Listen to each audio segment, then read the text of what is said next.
నీకు తోడై ఉండి నిన్ను ఆశీర్వదించదను. ఆదికాండం 26:3.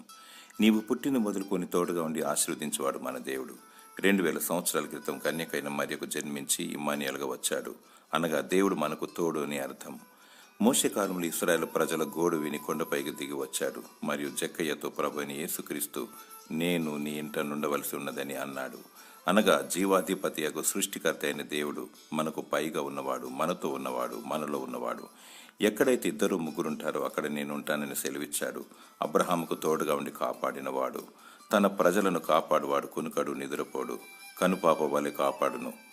నీ కష్ట సమయంలో, శోధన సమస్యలో, బాధ విచారంలో, ఆర్థిక ఇబ్బందులలో దేవుడు నీకు తోడుగా ఉంటాడు. అధైర్యపడకు.